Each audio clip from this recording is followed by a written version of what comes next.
Start off with the first success versus what we'll get into in a minute on the Camaro. Finally dried out enough outside to take the Nova out. It got its first successful drive. And what I mean by successful is nothing broke. It didn't need to be towed. And I just got to enjoy it.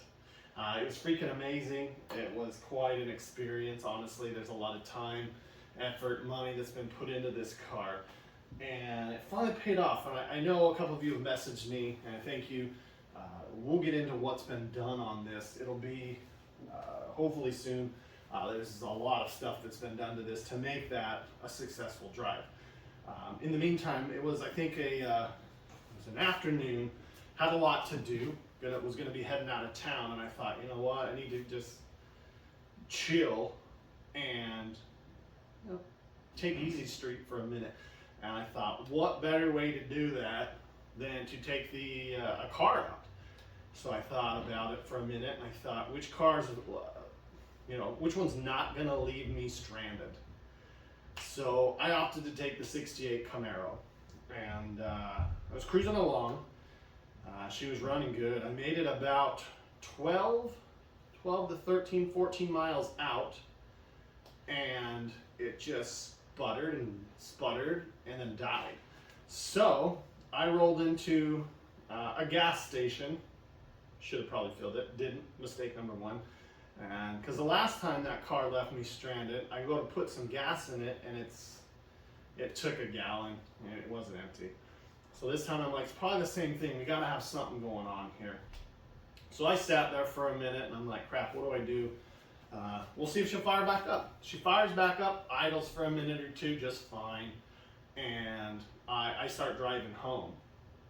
Sure enough, I make it a couple miles, it starts to sputter. I find a good spot to pull off, and I'm like, man, something's up. So I wait for a second, I fire it right back up. Fires right back up, idling good. I get under the hood to check the FiTech unit. I've got the 57, 58 PSI on the high side and 0 on the low side. But I'm like, man, the thing's full.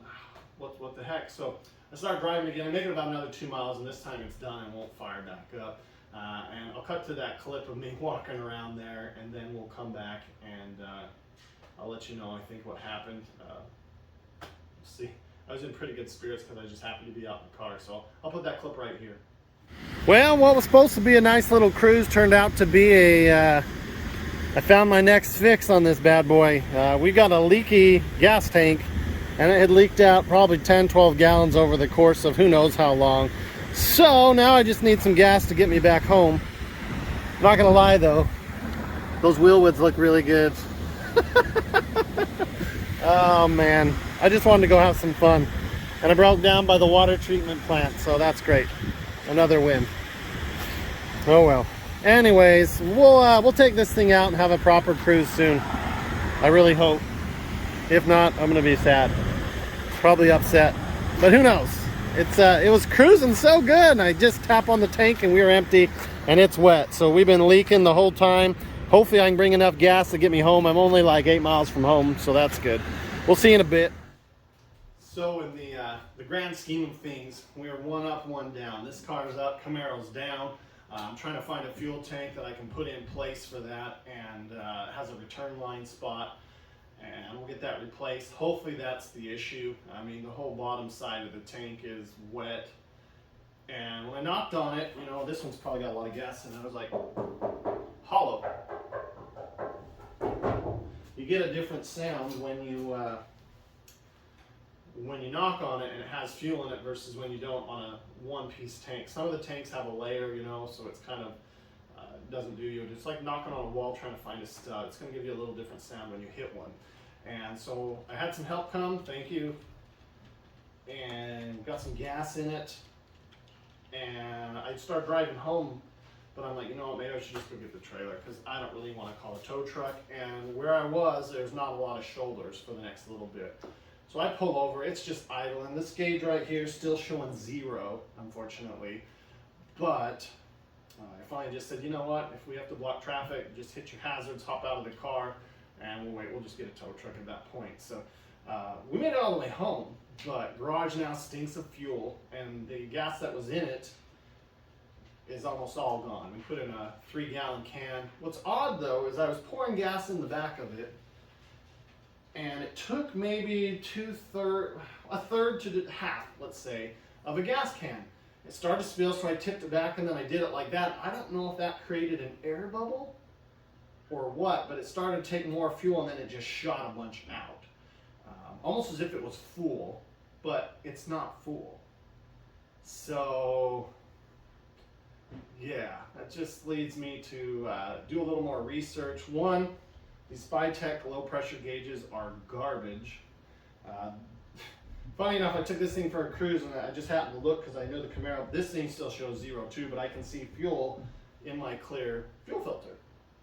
So I'm gonna probably put an inline one on both of these cars so I can at least eliminate that. If we have pressure here, that eliminates that. But I really think the Camaro, because the tank was wet, underneath the tank was wet.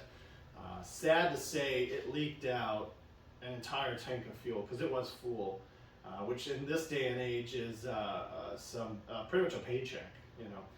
But anyways, you'll see more coming. I'm gonna get back to the old style. They seem to do better. This new style and my lack of posting, from wondering what's going to work, what's not.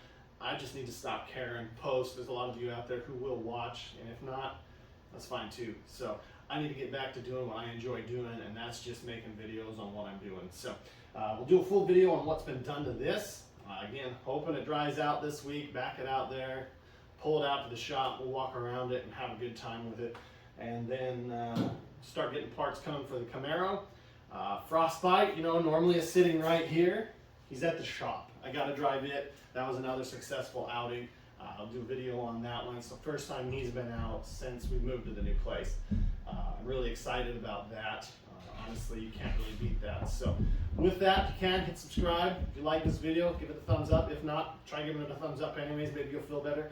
And we'll see you on the next one. Thanks for watching.